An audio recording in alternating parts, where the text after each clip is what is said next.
I'm Larry Vogel. I'm always afraid when Randy Betts introduces me or has anything to do with my slides. If anybody's ever been in any of our talks, in the middle of it, you'll see Pinocchio or God knows who else. But anyway, I'm from Chicago, and at Shriners, now they call it Shriners Children's Chicago. It used to be called Shriners Hospital for Children, and also at Rush Medical College. So anyway, this is where I'm from. It's hard for me to see back here, but you can see in the left, I guess left upper is that's Chicago. That's where I live, kind of. And that's a lake, by the way. That's our kind of our equivalent to an ocean. So Lake Michigan. You can see. Let me see. I guess you can see Willis Tower to the left. I would show you the Trump Tower, but I don't think anybody wants to see that right now. But anyway, that's someplace in that picture too. And I live in a town west of Chicago called River Forest, and next to Oak Park. And you can see in the bottom picture is a Victorian house, and to the right and upper, I guess that's my right, your right, is Frank Lloyd Wright, who's home and studio where he was from in Oak Park, so the prairie style architecture. So that's kind of where I'm from. This is where I've worked, kind of, I guess, since 1978, believe it or not. So anyway, this is a well, now it's a Shriners Children's. But anyway, I always tell people that it's always sunny and 75 degrees, and that's not true. But anyway, this is Shriners Children's Hospital. So anyway, my objectives are to kind of talk about some of the uniqueness of spinal cord injuries in youth, both acute. We have to think about acute management. We've got to obviously go then to initial acute rehab, inpatient rehab, and then long-term care. And what I'm going to talk about is epidemiology a bit, uh, and that's important obviously for planning healthcare and service delivery wherever you are, and also, of course, very importantly, is to develop prevention strategies. I always say I wish I could be put out of business by people not developing spinal cord injuries or damage. So that'd be very nice. So anyway, so some of the challenges, and I'm probably going to be repetitious of some of the people that follow me, but it's obviously as important as the, and of course I'm a pediatrician, is you need to establish goals that evolve as somebody ages, and that begins obviously as a child. And you got to establish a very sound foundation, so for successful transition into adulthood, and then last clearly a lifetime. You want to prevent complications. And you really need to maintain focus on the big picture, which I believe is full participation in life and high quality of life. I think those are the two measures that are most critical. Obviously, you want to prevent complications. You want to maintain focus on that big picture. Again, full participation in satisfying life. And then both innovative and standard interventions to support those objectives. So I'm going to talk a little about epidemiology, looking at the etiology and incidence, a little about prevalence and survival. I'll refer you to any of the textbooks or articles that are written about that. Um, First of all, a kind of a big umbrella picture would be spinal cord injury damage, and in that you have both traumatic spinal cord injuries, or SCI, and then you have non-traumatic spinal cord damage. Some people refer to spinal cord dysfunction. And so we think about spinal cord dysfunction, or some people non-traumatic spinal cord injuries. And you think of congenital malformations like spinal bifida neural tube defects, sacrogenesis, and then of course non-congenital things such as tumors, inflammatory vascular type of issues. So again, if you look at inflammatory things, you can have obviously bacteria like epidural abscesses or acute plasmomyelitis, which Dr. Sadowski is going to talk about later today. And of course, non-infectious autoimmune things such as transverse myelitis. And then of course, vascular things such as AVMs and fibrocartilaginous emboli you got to think about. So one of the, I can read this, sorry about that.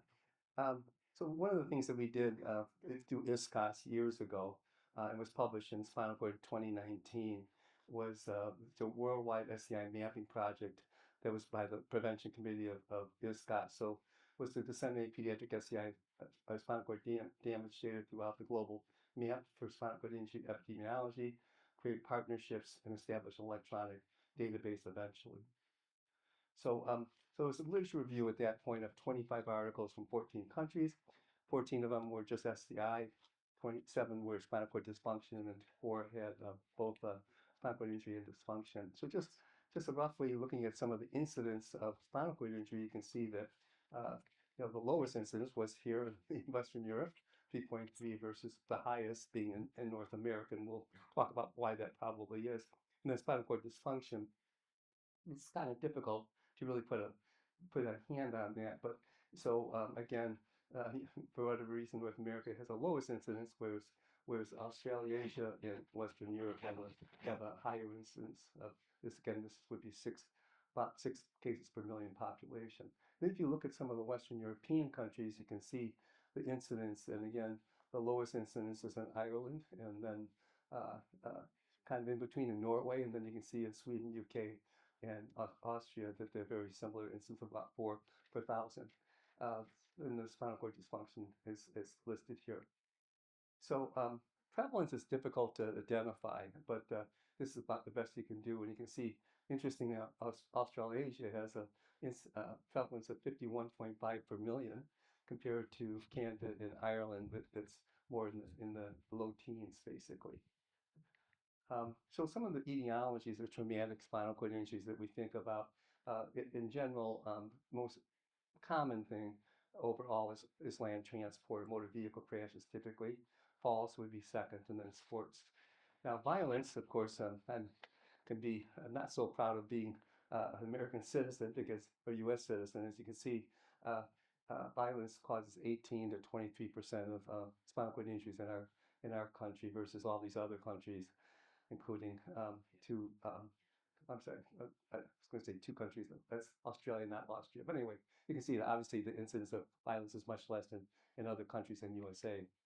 And so just a few things about what some of the data we have from the Shriners Children's Hospital, and also combined data from the model systems data throughout the United States. And these are kids looking from 0 to 17. And this data is just short of 2,300 kids. And you can see males represent about 64%. When you think about, we'll see maybe later adults, I think that's about 82% will be males.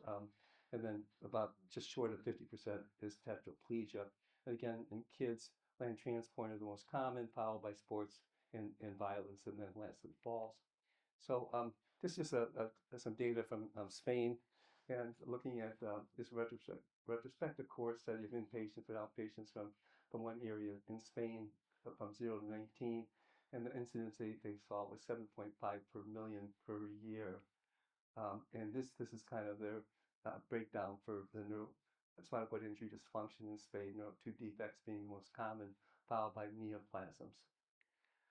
So incidence, at least in the United States, it's typically about 40 cases per 1 million, or about 10 to 12,000 new cases a year, and only about 3 to 5% occur in kids 15 and under.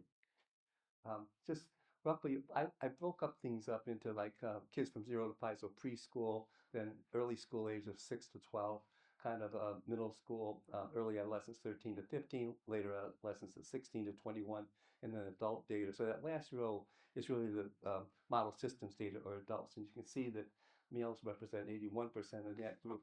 But you can see in the younger age groups, of course, it's much more even, although again, males, even at 5 years of age, kind of tend to be more risk-taking, I guess. So, but you can see that in the youngest 2 age groups that males still outnumber females, and I'm sorry, they're kind of even basically. And then adolescents, you can see, finally when you get to older adolescents, 16 to 21, they really approach the adult rate.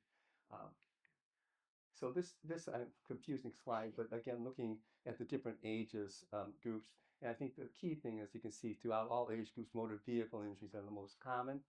Violence, of course, much more common in older age groups. But it's really shocking that in that I can't point to it, but I think somewhere up there you can see the violence of 0 to 5. That 5% of our cases that were due to violence, which is just incredibly sad. And the sports, of course, are much more older kids. And as you all know, falls really occur as people age. So I think once you hit 35 or 40, the most common cause of spinal cord injuries nowadays are actually falls.